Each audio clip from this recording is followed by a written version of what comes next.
Hello viewers, welcome to this video. Financial planning process में ये मेरा चौथा वीडियो है जिस पे आज हम बात करेंगे कि निवेश करते समय हमें प्रोडक्ट जब हम सिलेक्ट करते हैं तो कौन कौन सी चीज़ों को ध्यान में रखना चाहिए। पहले 3 वीडियो में हमने देखा कि हमें अपनी करंट फाइनेंशियल सिचुएशन कैसे समझना है, आइडेंटिफाई करना है। फिर देखा कि कैसे अब हम अपने रेगुलर इनकम से बजटिंग करके कुछ पैसे निकाल सकते हैं निवेश करने के लिए।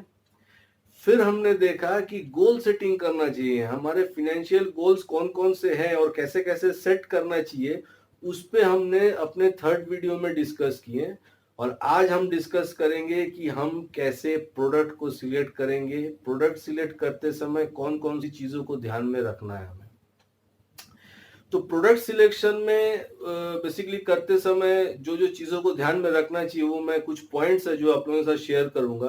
पहला जो पॉइंट है वो है कि प्रोडक्ट के कैरेक्टरिस्टिक्स को समझना है, उसके फीचर्स को समझना है। सी, मार्केट में आज जो जो प्रोडक्ट्स है ना, कोई भी प्रोडक्ट खराब नहीं है, क्योंकि वो हर प्रोडक्ट जो है गवर्नमेंट के अप्रूवल के कारण ही मार्केट में लॉन्च हुई है और वो आज मार्केट में अवेलेबल है। तो प्रोडक्ट कभी कोई खराब नहीं होता है, उसके फीचर्स अलग अलग होते हैं और वो फीचर्स आपके गोल को अचीव करने में कितनी मदद करेंगी ये आपको समझना है। तो प्रोडक्ट फीचर आपको अगर अच्छा से समझ में आ जाए ना, तो आपको ये समझ में आ जाए कि ये प्रोडक्ट आपके किस गोल को मदद करेंगी अचीव करने के लिए। तो ये आप कैसे करेंगे? आपको इसके लिए पहले गोल सेट करना है और गोल सेट जितने आप एक्यूरेटली करेंगे उतने इजीली आप प्रोडक्ट फीचर को समझ के उस प्रोडक्ट को अपने कोई स्पेसिफिक गोल के साथ टैग कर सकते हैं और उस पर निवेश शुरू कर सकते हैं। तो पहला पॉइंट जो था वो यही था कि हमें प्रोडक्ट के फीचर्स को समझना है। पॉइंट नंबर 2, उस प्रोडक्ट पे कितना रिस्क एसोसिएटेड है ये समझना पड़ेगा। हर प्रोडक्ट का अपना अलग अलग फीचर्स होता है और उसमें अलग अलग रिस्क भी एसोसिएटेड रहता है। तो अगर मैं कोई प्रोडक्ट में निवेश कर रहा हूं तो उसमें कितना रिस्क एसोसिएटेड है इसको समझना चाहिए। और अगर कोई रिस्क है तो वो रिस्क मुझे लेने की जरूरत है कि नहीं है ये मुझे समझना है। और वो रिस्क लेने से मेरी कौन सी गोल अचीव कर पाएंगे हम, वो भी मुझे समझना है। तभी जाके वो प्रोडक्ट को हम सिलेक्ट कर सकते हैं निवेश करने के लिए। Point number 3, tax implication.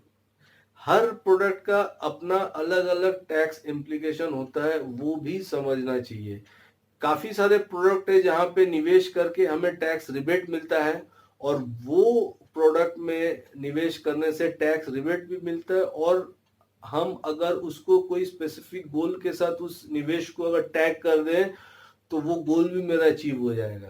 तो एक तरफ टैक्स की बेनिफिट भी मिलती है, दूसरी तरफ हमारा कोई स्पेसिफिक गोल भी अचीव कर लेते हैं।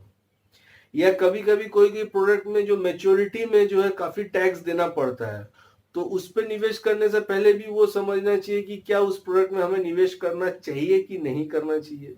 या कोई शॉर्ट टर्म गोल को अचीव करने के लिए इस तरह के प्रोडक्ट में जाना चाहिए कि नहीं जाना चाहिए, ये आपको समझना पड़ेगा।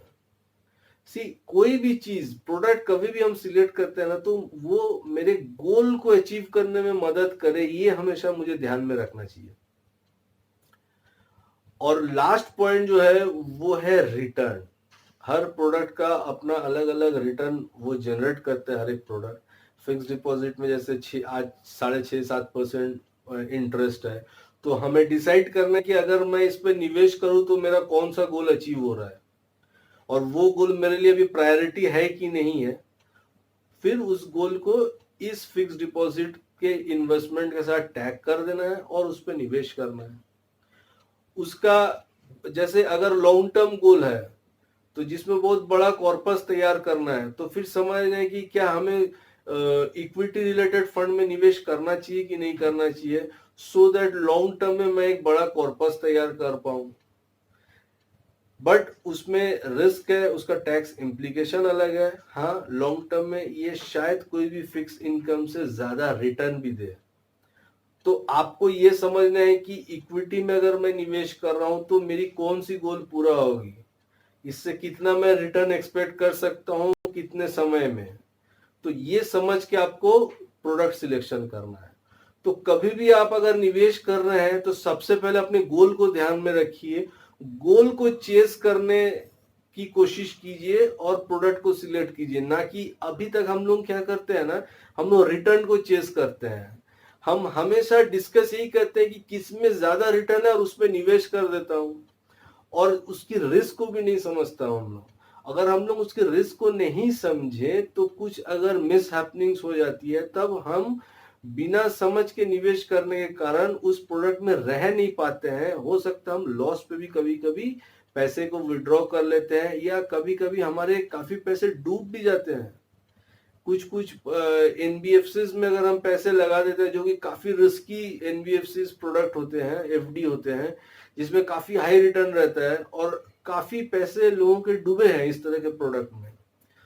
तो रिटर्न को चेस करने की बजाय अगर हम गोल को चेस करेंगे तो हम इजीली ये चारों पॉइंट को देख के प्रोडक्ट को सिलेक्ट कर सकते हैं और अपने गोल को चेस करके उसको अचीव कर सकते हैं। तो आशा करता हूं कि ये वीडियो आपको अच्छी लगी होगी। अगर अच्छी लगी होगी तो प्लीज लोगों के साथ शेयर कीजिए। और मेरी पूरी सीरीज, ये फाइनेंशियल प्लानिंग की जो पूरी सीरीज है ना, ये पूरी सीरीज को आप लोगों के साथ शेयर कीजिए। शायद काफी लोगों को इससे काफी मदद मिलेगी, क्लैरिटी मिलेगी निवेश का, कि इन्वेस्टमेंट करते समय हमें कौन कौन सी चीजों को ध्यान में रखना चाहिए, इस चीज की क्लैरिटी मिलेगी। तो प्लीज लोगों के साथ शेयर कीजिए मेरे वीडियोस को, और मेरे चैनल को सब्सक्राइब कीजिए। Thank you so much.